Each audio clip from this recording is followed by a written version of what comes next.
नमस्कार, मैं मेघा सिंह स्वागत करती हूं आपका न्यूज़ 18 के डिजिटल प्लेटफॉर्म पर। कल इटावा में कथावाचक मामले पर भारी बवाल देखा गया। एक तरफ पथराव हुए तो फायरिंग भी हुई और अब इस पूरे मामले पर एक नाम निकलकर सामने आ रहा है। वो नाम है गगन यादव। आखिर कौन है गगन यादव? इस पूरे मामले पर उनकी क्या प्रतिक्रिया है और किस तरह से उनका नाम सामने आ रहा है, साथ ही बाकी लोगों का इस पूरे विवाद पर क्या कहना है, क्या टेक है, इस पर भी हम चर्चा करेंगे। हमारे साथ चर्चा में जुड़ चुके हैं मयंक, सबसे पहले तो गगन यादव की जो चर्चा हो रही है वो क्यों हो रही है और इस पूरे मामले से उनका क्या कनेक्शन है? देखिए, गगन यादव जो है वो इंडियन रिफॉर्मर्स एक संस्था है। इसके ये फाउंडर हैं और इनके प्रेसिडेंट हैं।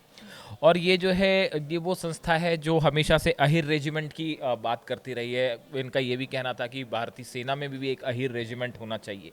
तो ये एक पर्टिकुलर क्लास है जिसको ये रिप्रेजेंट करते हैं।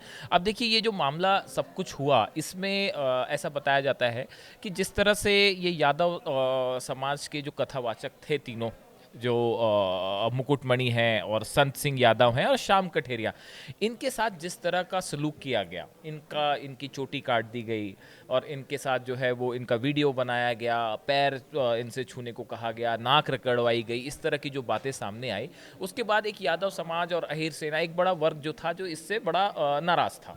इनका कहना ये था कि साहब, अगर आप जो है इसमें अगर आपको ऐसा लगता है कि इन्होंने, और ये कई लोगों की राय है, सिर्फ इनकी ही नहीं, कई धर्मगुरुओं की भी ये राय है, अखिलेश जी का भी बयान देखा हमने, बीजेपी के भी कुछ नेताओं का बयान देखा।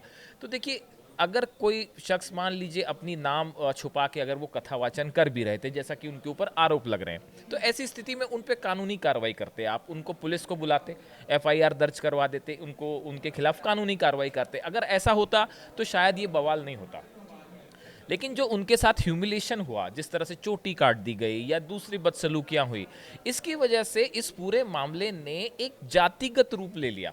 मतलब ये ऐसा हो गया कि जैसे ब्राह्मण वर्सेस यादव, या हाँ, इस मामले ने इसका रूप ले लिया। अगर ये कानूनी कार्रवाई कर देते तो शायद इतना बवाल ही नहीं होता। और इसीलिए ये कहा जा रहा है कई सारे लोगों की तरफ से, जो आपने पूछा कैसे रिएक्शन है, कि भाई चोटी काटना जो है अपमान था, ऐसा नहीं करना चाहिए था। यही बात अखिलेश यादव की तरफ से भी हमने देखी कि सामने आई है।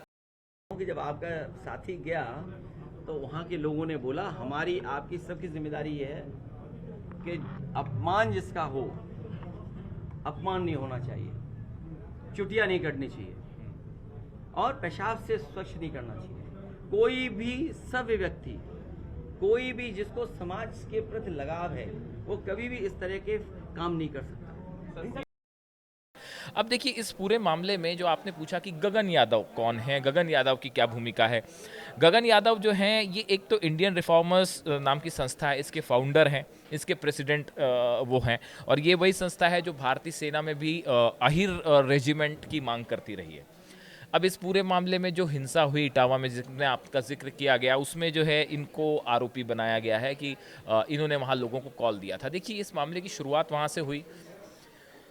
इनकी तरफ से एक प्रदर्शन के लिए लोगों को बुलाया गया था। इनसे की तरफ से ये कहा गया था कि भाई, जो ये यादव समाज के कथावाचक हैं, इनके साथ जो अपमान हुआ है, इसको लेके हम इटावा में उसी गांव में एक प्रदर्शन करेंगे, जो बकेवर क्षेत्र है, यहाँ का जो दादरपुर गांव है, यहाँ पे हम एक प्रदर्शन करना चाहते हैं। और इन्होंने शायद पुलिस को भी इस बारे में ज्ञापन अपन दिया था और ये कहा था कि यहाँ पे इन्होंने कॉल दिया था कि लोग जो है वहाँ पे आएँ। और उसमें यादव सभा, समाज सभा के भी कई लोग शामिल थे, अहिर सेना के भी लोग शामिल थे, कि वो वहाँ पे आके प्रोटेस्ट करेंगे।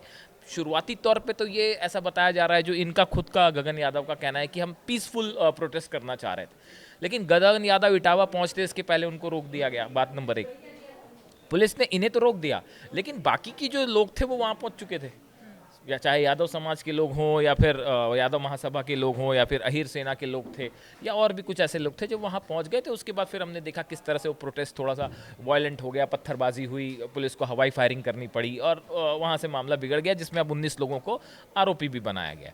अब देखिए, गगन यादव जो है, इनको लेके कई बातें नई सामने आई हैं। एक तो जो सोशल मीडिया में सबसे ज़्यादा चर्चा हो रही है, इनकी दो तस्वीरें बड़ी ज़्यादा वायरल हो रही है। एक जो है वो समाजवादी पार्टी के कुछ नेताओं के साथ है, अखिलेश जी के भी साथ एक तस्वीर इनकी वायरल हो रही है, और साथ ही इनकी बीजेपी कार्यालय की भी एक तस्वीर बताया जा रहा है कि एक में ये ऐसा चर्चाएं हैं कि भाई एक तस्वीर है उसमें कुछ बीजेपी के स्थानीय नेता हैं उनके साथ भी दिखाई दे रहे हैं, और बीजेपी दफ्तर की बताया जाता है कि कोई स्थानीय दफ्तर होगा शायद, उसकी जो है उसकी भी तस्वीर है, जिसके बाद दोनों तरह की चर्चाएं हैं कि क्या ये बीजेपी के समर्थक हैं, क्या ये समाजवादी पार्टी के समर्थक हैं, इस तरह की बातें आई। अब देखिए इस पूरे मामले में गगन यादव की तरफ से क्या कहा गया। इन्होंने एक सोशल मीडिया पोस्ट पे इन्होंने बात कही है, एक्स पर अपनी बात कही है इन तस्वीरों को लेके।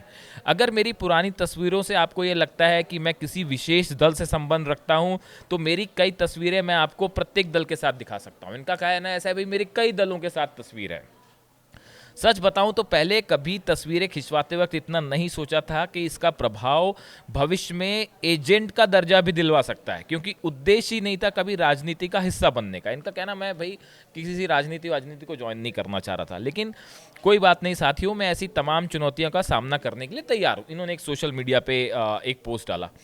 इसके साथ ही उन्होंने ये भी लिखा है कि वह समाजवादी विचारधारा से प्रभावित है। अपनी व्यक्तिगत विचारधारा को लेकर उन्होंने ये लिखा है कि रोते हुए के आंसू पोंछना, बेजुबान को आवाज़ देना और कमज़ोर को ताकत प्रदान करना, यही उनकी व्यक्तिगत विचारधारा है। ये उन्होंने एक अपना पॉइंट ऑफ व्यू रखा है कि भाई वो किसके साथ हैं। अब इन्होंने अपनी तरफ से तो ये बात डिनाई की है कि ना मैं बीजेपी के साथ हूँ, ना मैं जो है वो समाजवादी पार्टी के साथ हूँ। उन्होंने बताया है कि मैं एक सोशलिस्ट विचारधारा मेरी है और मैं है जो है वो अपने हिसाब से, मतलब अभी उन्होंने इस तरह के जो आरोप सामने आए कि वो बीजेपी के साथ हैं कि समाजवादी पार्टी के साथ हैं, फिलहाल उसको उन्होंने डिनाई किया है। और जिस तरह से अभी देखा जा रहा है कि सब पूरे मामले पर गगन यादव के खिलाफ भी पुलिस कुछ एक्शन लेने वाली है, तो क्या ये पॉलिटिकली एक तरह से एक अलग एंगल निकल कर सामने देखिए, अब देखिए बात वहीं से जहाँ से शुरू हमने की थी कि अगर इस पूरे मैटर में, जैसा हमने पहले कहा कि इस पूरे मैटर में अगर कानूनी कार्रवाई शुरू से हो जाती, भाई ये जो कथावाचक गए मुकुटमणि और इनके दोनों साथी जो हैं, अगर इनके खिलाफ आपको कोई आपत्ति भी थी, मान लीजिए इनके ऊपर जैसे 2 आधार कार्ड का भी केस दर्ज हुआ है कि इन्होंने अपनी पहचान छुपाई, इस तरह के आरोप है, पुलिस उनकी जांच कर रही, अगर ऐसा था भी तो इनके खिलाफ कानूनी कार्रवाई होनी चाहिए थी। आपने इनके साथ जो चोटी काटने वाली इसको ये जो जातिगत रूप तब दिया गया जब ये वीडियो वायरल हो गया, और उसके बाद एक समाज के लोगों को लगा कि भाई ये हमारा अपमान है। देखिए अभी ऐसी इस तरह की खबरें आई कि जो मुकुटमणि है, इनका गांव जहाँ पे ये दादरपुर गांव जहाँ का ये पूरा मामला है, 50 किलोमीटर दूर इनका गांव, पास ही गांव है इनका, और इनके घर में भी आप जाके देखें तो वो एक छोटी सी आपको झोपड़ी मिलेगी। इनके घर में परिवार के कुछ सदस्य हैं, शायद माताजी हैं या पिताजी, वो देख भी नहीं सकते। तो कुल मिला के आप देखें ये कोई अगर ये कुछ मतलब ये एक इस तरह से सोशल मीडिया पे इस तरह चर्चा है, कुछ लोग ये भी कह रहे हैं कि भाई ये अपना अगर जाति छुपा के मान लीजिए कुछ करना चाह रहे थे तो उसके पीछे कोई बहुत ऐसा बड़ा मकसद नहीं था, मतलब ऐसा नहीं था कि ये कोई बड़ा, ये जो है शायद ये सोचते होंगे कि भाई कमा के उससे भी कुछ हमारी कुछ आय हो जाए और हम जो है कथावाचन करके कुछ पैसा कमा लें, तो वो वैसी उनकी स्थिति कोई बहुत अच्छी नहीं है, आर्थिक स्थिति। तो इसमें कोई बड़ी ऐसी साजिश जो है इस कथावाचन वाले में मामले में नहीं लगती। अभी ऐसा लगता है कि ये जो पूरा मामला था अपनी पहचान छुपाना, इसको पुलिस जांच कर रही है, क्या सच है उसमें निकल के सामने आएगा। अब इसमें इसके बाद एक बहस ये भी छिड़ गई है, जैसा है कि क्या कथावाचन सिर्फ ब्राह्मणों को करना चाहिए या कोई भी कर सकता है। तो इसमें भी 2 बातें हैं। कई धर्मगुरुओं का ये कहना है साहब कि देखिए, व्यक्तिगत रूप से अगर आप अपने घर में कथावाचन कर रहे हैं तो आप फिर किसी भी जाति के कथावाचक को घर पे बुलाएं, लेकिन जब आप कोई सार्वजनिक कथावाचन कर रहे हैं जिसमें आप सैकड़ों लोग सामने बैठे हुए हैं, तो ऐसा कई धर्मगुरुओं का कहना है कि आपको जो है फिर ऐसी स्थिति में वही आदमी को कथावाचन करना चाहिए जो उसके लिए ऑथोराइज्ड है, जो उस बारे में जानता है। तो ऐसे कई विचार हैं कि भाई ब्राह्मण जो हैं वो कथावाचन का उनको ज्ञान होता है, इसलिए सार्वजनिक जगह पे वही कथावाचन करें, और व्यक्तिगत रूप से कोई भी कर सकता है। दूसरी तरफ कानून ये कह रहा है, हमने कई वकीलों से बात की, तो नेचुरल सी बात है, संविधान सबको अनुमति देता है कि आप जैसा चाहें, जिस धर्म का प्रचार प्रसार करना चाहें, खुद माने, है ना। तो ये एक बड़ा एक ऐसा मामला था असल में, जो ऐसा लगता है, और कई लोगों ने इस तरह की बातें रखी हैं सोशल मीडिया में, कि ये बात बिगड़ने वाला जैसा कोई मामला ही नहीं था। देखिए अगर ये ऐसा कुछ था भी, आप पुलिस पे कार्रवाई करते, पुलिस में कंप्लेंट करवाते, पुलिस कार्रवाई करती, बात ही खत्म हो जाती है। तो अब सवाल यह है कि श्रोता कौन है। श्रोता अगर हमारे ही परिवार के लोग हैं तो हम किसी भी जाति के हों अपने परिवार को तो सुना ही सकते हैं, कोई बाप अपने बेटों बेटियों को सुना ही सकता है। लेकिन जब सार्वजनिक रूप से कथा कही जाती है तो उसमें कोई भी आ सकता है, उसमें ब्राह्मण भी आ सकते हैं, क्षत्रिय भी आ सकते हैं, वैश्य भी आ सकते हैं, शूद्र भी आ सकते हैं, सन्यासी भी आ सकते हैं। तो ऐसे में जो सार्वजनिक कथा होती है उसमें ऐसे व्यक्ति को भी आशासन पर बैठाया जाता है जिसके श्रीमुख से सब कथा सुन सकें और उसके नीचे बैठने में हिचक महसूस न करें। ये परंपरा है। जी बिल्कुल, इस पूरे मामले पर देखा जा रहा है पुलिस एक्शन ले रही है। जिस तरह से पहले कथावाचकों के साथ जो हिंसा हुई, जो अपमान हुआ, उसके बाद पुलिस एक्शन ले रही थी, लेकिन इटावा में बवाल के बाद ये मामला और भड़क गया है और साथ ही एक सियासी रूप लेते हुए दिखा जा रहा है इस पूरे मुद्दे को। और आगे चलकर इस पूरे मुद्दे पर जिस तरह से गगन यादव का नाम सामने आया है, गगन यादव की भूमिका जिस तरह से सामने आई है, अब देखना यही है कि इस पूरे मामले पर पुलिस क्या एक्शन लेती है और ये जो पूरा विवाद है वो कहां जाकर खत्म होता है। फिलहाल आज के लिए बस इतना ही। आगे की तमाम खबरों के लिए जुड़े रहिए न्यूज़ 18 के डिजिटल प्लेटफॉर्म के साथ। धन्यवाद।